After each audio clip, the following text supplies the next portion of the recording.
adolescent de 17 ans poignardé. Une autre femme assassinée. Il est visé par des allégations d'inconduite sexuelle. Les formations politiques s'arrachent le vote des familles. Comment faire fructifier votre argent sans risque? Savoir et comprendre les plus récentes nouvelles qui nous touchent. Tout savoir en 24 minutes. Avec Alexandre Morin-Villouellette et Mario Dumont. En manchette, dans cet épisode, Bernard Drainville dépose sa réforme de la gouvernance en éducation. Ottawa convoque l'ambassadeur de Chine, un élève forcé de ramasser des matières fécales à l'école et manifestation à New York après qu'un sans-abri soit mort étranglé par un passager. Tout savoir en 24 minutes. Tout savoir en 24 minutes. Bienvenue à Tout savoir en 24 minutes. Bonjour Mario. Bonjour. Alors Bernard Drainville dépose aujourd'hui sa réforme de la gouvernance en éducation qui vient avec toutes sortes, disons, de points culminants dans cette histoire. Le premier, évidemment, c'est celui de pouvoir nommer par lui-même les patrons des centres de services scolaires pour un mandat de 5 ans, et ça un peu partout au Québec. Donne également le De les pouvoir... nommer et de les dégommer. De les nommer et de les dégommer, Mario, c'est bien dit parce que on dit là-dedans qu'il pourra annuler une décision d'un centre de service scolaire pour imposer sa décision à lui s'il estime qu'une mauvaise décision a été prise dans un centre de service tu scolaire. choisis des gens, puis même les gens que tu as choisis, s'ils font pas ce que tu veux, tu peux révoquer leur décision. Fait que tu peux révoquer l'individu, tu veux le tirer Ouais, tu sa peux le plug, limoger, ça c'est certain. mais tu peux aussi révoquer une de ses décisions. Et c'est d'ailleurs la principale critique de l'opposition qui dénonce ce qui eux appellent une centralisation jamais vue au Québec là, pour le ministre de l'Éducation, bien que Bernard Drainville lui-même continue à dire qu'il va utiliser ce pouvoir-là le moins souvent possible. Non, il dit que c'est exceptionnel. C'est quelque chose que tu espères jamais utiliser, ouais, mais qu'en situation de crise, pourrait te permettre d'agir. Oui, ça donne également là, un nouvel organisme qui va être créé, l'Institut national d'excellence en éducation, pour conseiller sur les pratiques à adopter en enseignement, pour la formation des profs également. Ça fait beaucoup grincer déjà au sein des corps enseignants, là, cette mesure-là. Ça va donner aussi au ministère de l'Éducation là, des données des centres de services scolaires pour avoir une espèce de tableau de bord, comme Christian Dubé l'a fait, lui, en santé, pour évaluer la réussite scolaire des élèves québécois. Donc oui, beaucoup de pouvoir au ministre. Les oppositions, évidemment, décrient à grands cris. Un autre qui a rapporté, lui aussi, là, son désaccord avec tout ça, c'est l'ancien ministre Gaétan Barrette, Mario, qui est à la joute, qui lui a dit « Mais moi, quand j'ai fait ça en santé, tout centralisé, tout m'amener à moi, je me suis fait crucifier sur la place publique. » Et lui, il fait la même chose. Bref, c'est pas faux. Non, mais c'est pas faux. C'est clairement centralisateur. Bon, de l'autre côté, ça va peut-être répondre aux critiques de ceux qui disent « Ah, il arrive de quoi dans les centres de services scolaires, personne n'est responsable de rien. » Là, le ministre se place en position d'être responsable à peu près de tout, pour le meilleur et pour le pire. Mais moi, ça m'inquiète toujours quand on centralise autant. J'aime beaucoup plus l'autre chapitre, celui sur l'excellence, l'Institut de l'excellence, mais toute la notion au-delà d'un institut, le rôle qu'on veut lui donner, le partage des meilleures pratiques. C'est des choses dont, par exemple, Égide Royer nous parle depuis des années, que les meilleures pratiques qui se font dans telle école, dans tel endroit, qui ont eu des résultats pour réduire le décrochage, mais qu'on se les partage, qu'on les réapplique. La formation continue des enseignants, ça, c'est un sujet toujours délicat. Puis aujourd'hui, j'ai vu les communiqués là, très, très, très agressifs des syndicats d'enseignants. Là, j'avoue ne pas comprendre, parce que la formation continue, c'est pas mal devenu une norme, là, même, au sein de plusieurs corps de profession. Les avocats. Parce que dans les avocats, on va dire, mais là, le code, il y a des changements aux lois. Le code civil change, le gouvernement le réforme, les lois changent, la pratique change, l'informatique change. Donc, dans tous les métiers, on se dit, t'as étudié à un moment précis, mais les choses continuent à évoluer, les règles du jeu continuent à évoluer, les connaissances, par exemple en éducation, là, ce qu'on pensait de la bonne pédagogie, les connaissances évoluent, la connaissance de certains troubles d'apprentissage, du spectre de l'autisme ou autre, tout ça se raffine. Alors, de retourner sur les bancs de l'école pour se garder à jour, ça me paraît approprié pour tout le monde. Ce que j'allais dire, c'est, si c'est approprié pour tout le monde, imagine pour des enseignants, comment des enseignants peuvent être outrés contre de l'éducation, des cours. Non, mais tu donnes ta vie pour l'éducation. Puis quand on te dit, ben toi, il faudrait que tu passes quelques heures par année, là, payées là, en congé pédagogique, mais quelques heures par année pour maintenir ta formation à jour, là, tu te dis, de la maudite formation, il n'y a rien à savoir de ça, moi. Je veux pas qu'on m'enseigne. Je suis enseignant, mais je refuse qu'on m'enseigne. Ben, c'est ça. Tu sais, je donne ma vie à l'éducation, mais l'éducation, je veux pas rien entendre là-dessus quand c'est pour... Non, j'avoue que je décroche pas mal. Ouais, puis pour ce qui est des pouvoirs de Bernard Drinville, toi, qu'est-ce que tu en dis? Là? Ben non, c'est centralisateur. Trop?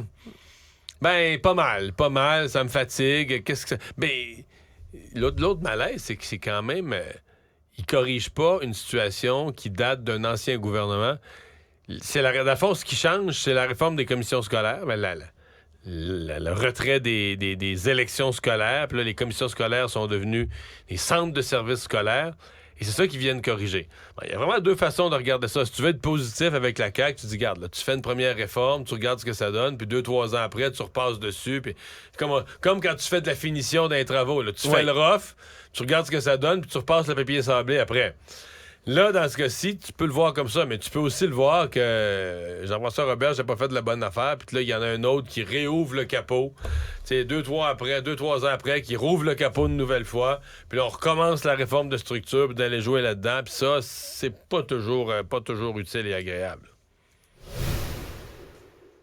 Le Canada va convoquer l'ambassadeur de la Chine à Ottawa. C'est ce qu'a annoncé ce matin la ministre des Affaires étrangères du Canada, Mélanie Joly, alors qu'elle était devant un comité parlementaire. C'est son sous-ministre, David Morrison, qui est chargé de rencontrer l'ambassadeur Kong Pei-Wu de la Chine. Et tout ça survient, Mario, dans le sillon de ces articles du Globe and Mail, dans lequel on rapporte que le député conservateur Michael Chung et des membres de sa famille qui sont à Hong Kong ont été victimes d'une campagne de menaces qui était orchestré par un diplomate chinois du consulat de Toronto du nom de Zhao Wei. Et c'est des informations qui proviennent d'un rapport qui a été produit en juillet 2021 par le Service canadien du renseignement et de sécurité, le SCRS. Donc une source bien au courant, si on peut le dire comme ça, de ce genre de dossier. Et là, on avait parlé toute la semaine, dénoncé du côté de M. Chung, là, ces agissements-là. On a nié du côté de Justin Trudeau d'avoir été au courant de ce rapport. On a dit que ça s'était jamais rendu jusqu'au cabinet du premier ministre, ni même au gouvernement.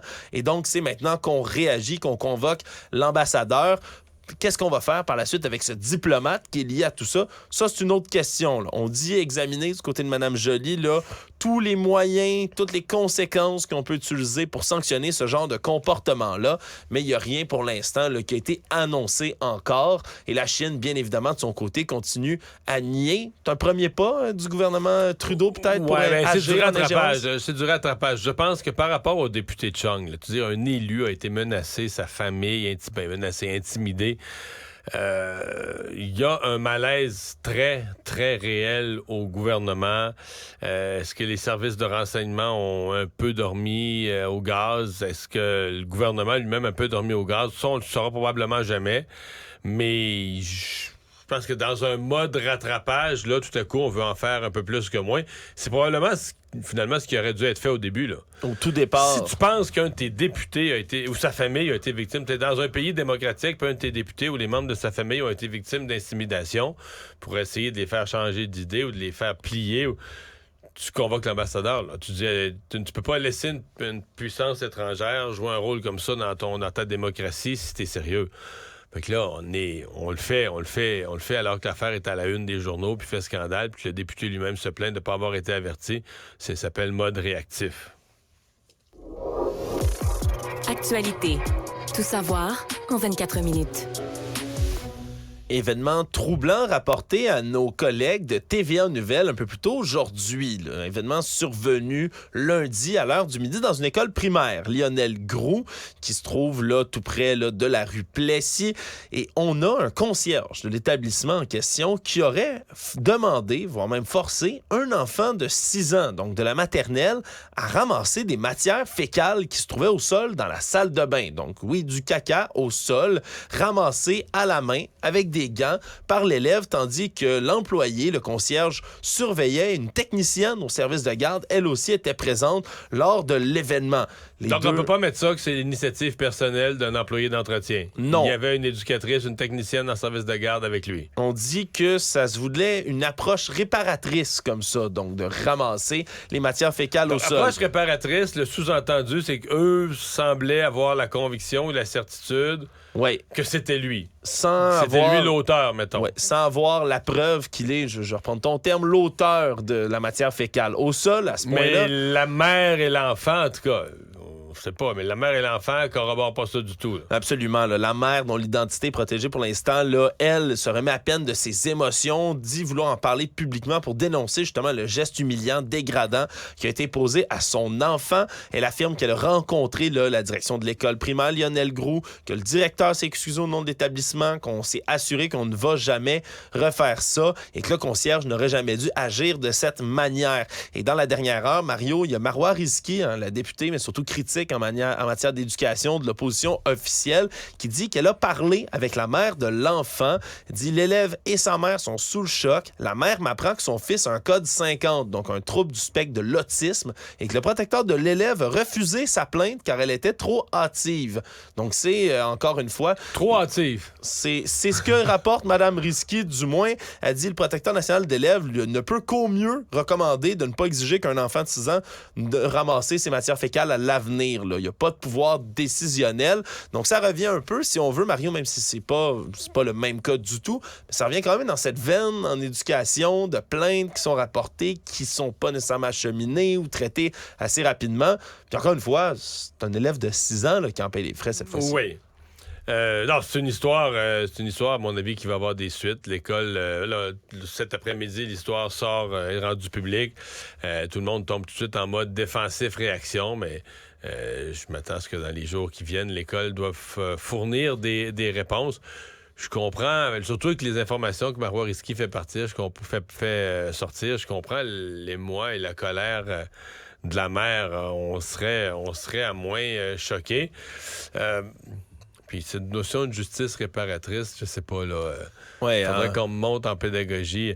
Faire apprendre à un enfant qu'il faut pas faire ses besoins à terre en le faisant ramasser à la main, tout ça...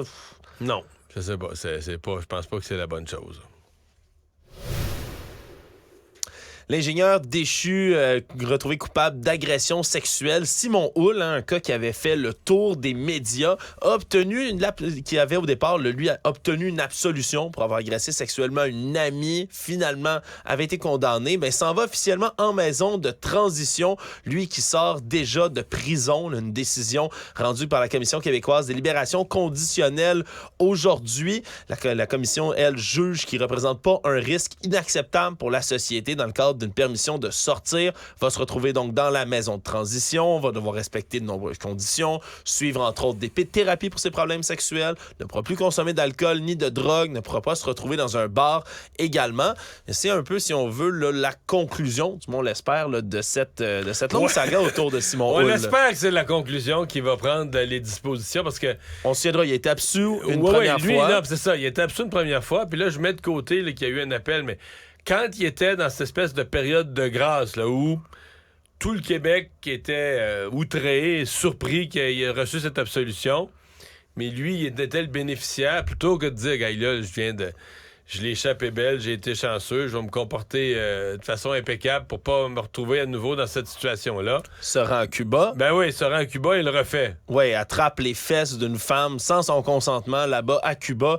La femme qui, de retour au Québec, décide de porter plainte, surtout que son cas, à ce moment-là, était déjà très médiatisé. S'est fait avoir pour bris de condition dans le cadre de toute cette histoire-là également. Puis je rappelle les faits, là, il a agressé sexuellement une de ses amies au départ. Pendant qu'elle dormait, le pénétré avec ses doigts, pris des clichés même de l'agression pour ensuite les montrer à quelqu'un d'autre là, par la suite dans les semaines qui ont suivi. Donc vraiment un cas qui a ébranlé le Québec, là, qui finalement a été corrigé maintenant, mais sort de prison en espérant là, cette fois-ci que ça lui ait vraiment servi de leçon. Tout savoir en 24 minutes. beaucoup de questions en ce moment autour d'Olivier Primo, entrepreneur, propriétaire du Beach Club de Pointe-Calumet. Mais il y a surtout un gros changement de version en 24 heures. Là. Gros changement de version en 24 heures. On se rappellera, vers minuit, là, dans la nuit de samedi à dimanche, il y a un ou des suspects qui auraient tiré des coups de feu en direction de son logement au 3e étage du complexe Aqua Blue, situé sur le bord de l'eau à Laval. Au départ, là, Olivier Primo avait nié la personne qui était visée, disait être convaincu à 100% que l'enquête policière allait démontrer qu'il n'était pas la cible des tirs.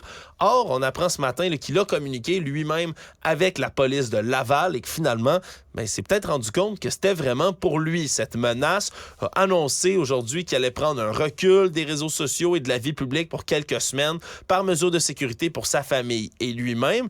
Et là, c'est qu'on apprend que ce matin, sur la rue Turgeon à Sainte-Thérèse, il y a un passant qui a appelé parce qu'il y avait des dommages à l'avant de la pizzeria Slice Gang.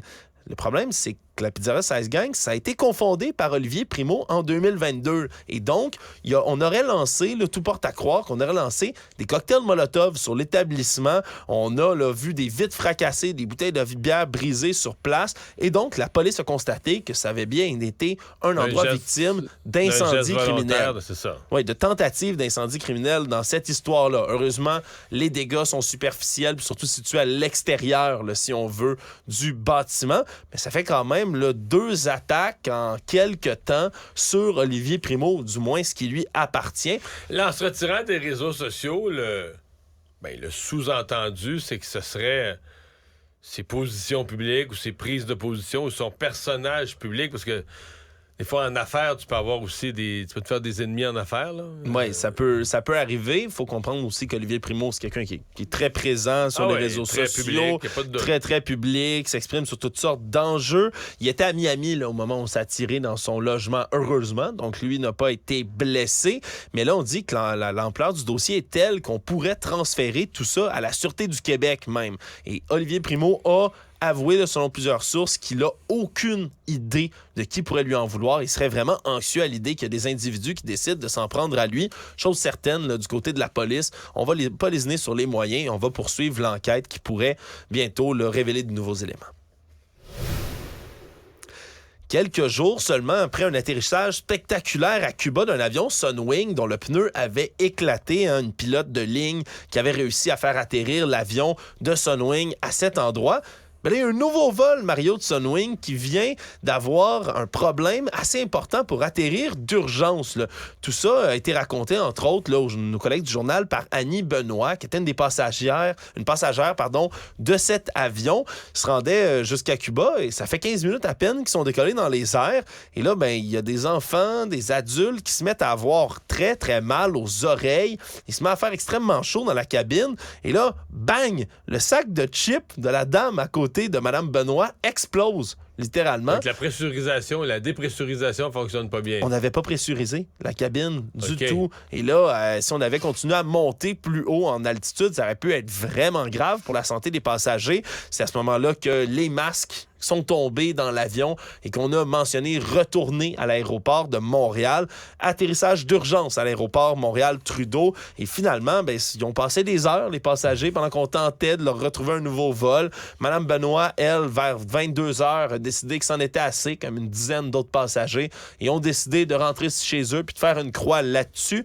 Les passagers qui ont décidé d'attendre, eux, se sont rendus à Cuba vers 4 heures du matin environ, finalement, lorsqu'ils se sont rendus. Mais quand même, c'est 2 fois en peu de temps qu'un atterrissage d'urgence doit être fait du côté de Sunwing. Puis je rappelle... Il me semble WestJet, parce que là, Sunwing, ça n'existe plus là, depuis... c'est racheté par WestJet. Depuis le début de la semaine, mais depuis le début de la semaine, la transaction est complétée, finale, signée. Là. Et en même temps, 2 atterrissages d'urgence de suite. Moi, parce que WestJet, écoute, il y a plusieurs problèmes avec Sunwing. Là, des problèmes mécaniques, puis ça, c'est 2 affaires qui arrivent dans la même semaine. C'est peut-être un hasard, mais c'est la compagnie qui a le plus de... À ma connaissance, là, c'est la compagnie qui a plus de plaintes, qu'on entend le plus souvent parler, qui en a déposé. Ils ont mauvaise presse, ces temps-ci. Oui, mais je me souviens de statistiques là, de l'Office de protection du consommateur. C'est pas d'hier là, que Sunwing est un gros client de ces affaires-là.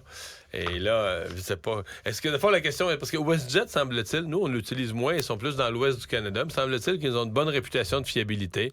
Alors, est-ce que la qualité WestJet va déteindre sur Sunwing ou est-ce que la médiocrité Sunwing va déteindre sur le tout WestJet? Ça, l'avenir nous le dira. économie. C'est la fin de la grève à l'Agence du revenu du Canada. Ils ont annoncé une entente de principe avec le syndicat des employés de l'impôt, donc, ils sont de retour au travail depuis ce matin. Là, ils ont menacé, hier, ils menaçaient d'aller faire du piquetage pour gâcher le congrès du Parti libéral. Ben, faut croire que ça a fonctionné, Mario, Cette comme nuit, menace. Cette nuit, ils ont eu l'entente. Cette nuit, ils ont eu l'entente. Augmentation salariale de 11,5 % sur 4 ans. C'est rétroactif depuis 2021. Compensation de 0,5 % dans la troisième année. Montant forfaitaire également de 2 500 $. Puis également le volet du télétravail. Ils auront maintenant la possibilité de télétravailler jusqu'à 3 jours par semaine depuis leur domicile. Donc, mais c'est la même règle générale dans le cas du télétravail que dans l'autre entente là, avec les fonctionnaires plus nombreux, c'est-à-dire que c'est... Ouais, l'Alliance de la fonction publique du Canada. Cas par cas. Au cas par cas. Exactement, qui eux avaient signé, là, on se souviendra, le plus tôt cette semaine. Eux, c'était 120 000 membres auxquels s'additionnaient là, tous les autres qui étaient avec l'Agence du revenu du Canada, 35 000 si je ne m'abuse. Donc, c'est terminé, toute cette grande grève-là. Ça aura été réglé, somme toute, pas nécessairement rapidement, mais ça s'est... Mais moi, doucement, je note au passage, puis je sais que ça fait un peu cynique, là, mais... Quand les employés de l'impôt ont annoncé leur grève et déclenché leur grève, on disait hey, c'est-tu pogné le gouvernement, ça, en souricière, dans la période des impôts, fin avril, puis là, ben, les gens qui font leur impôt, ils disent qu'ils reçoivent une couple de millions par année d'appels là, à l'Agence du revenu de gens qui savent pas quoi mettre à la case un tel ou où trouver quel papier, où est-ce que ce chiffre-là, il est sur quel papier. Et donc, les gens appellent pour avoir de l'information. Et ça, le fait que ces services-là seraient plus rendus à la population, ça n'a pas semblé... Oui, c'est arrivé pendant le temps de l'impôt, mais... Ça n'a pas semblé alarmer. Non, le gouvernement n'a pas changé la date. Il a dit, regarde, c'est 30 avril, les rapports d'impôt. Ça va être 30 avril, pareil. Si vous appelez, vous n'avez pas de service, là, ben, là, arrangez-vous autrement. Demandez un comptable, ben, remplissez-le à l'œil, puis on oublie ça. Et là, hier, les employés de l'impôt menacent. On va aller perturber le congrès du Parti libéral. Pam, pam, pam. Ouais. Et là, tout à coup... Pas de service à la population, pour ça, c'était tel que tel. Mais là, on a l'impression qu'au Parti libéral, on a cédé à ça. On a cédé à la menace qu'on aurait des manifestants devant le Congrès qui s'amorce aujourd'hui même. Moi, ça m'a laissé un drôle de goût, sincèrement. Le Monde. La justice de New York a ouvert aujourd'hui une enquête plus officielle sur la mort d'un sans-abri qui était très connu dans le milieu new-yorkais, qui est survenu plus tôt cette semaine. Qui était un le imitateur là, de Michael Jackson. Exact. Jordan Neely, 30 ans, lui avait comme une petite célébrité. Il imitait dans les rues là, la vedette décédée Michael Jackson. Il faisait toutes sortes de danses. Il était filmé, il se costumait. Donc, il était bien connu quand même là, à New York pour être là, l'homme qui imite Michael Jackson. Sans-abri. Oui, il restait quelqu'un qui vivait sans domicile fixe et là, ben, qui aurait été victime de ce qui semble, là, du moins, là, c'est ce que l'enquête visera à déterminer, mais d'un homicide par compression au niveau du cou. Là. C'est ce que la médecine légale de New York a expliqué. Là. C'est des vidéos sur les réseaux sociaux qui ont circulé abondamment qui montrent l'homme en question qui serait rentré, là, selon des témoignages qui ont suivi, qui serait rentré dans un état agité dans un wagon de métro, qui aurait été pas agressif, mais insistant auprès de certains passagers en demandant de la nourriture, en demandant de l'argent.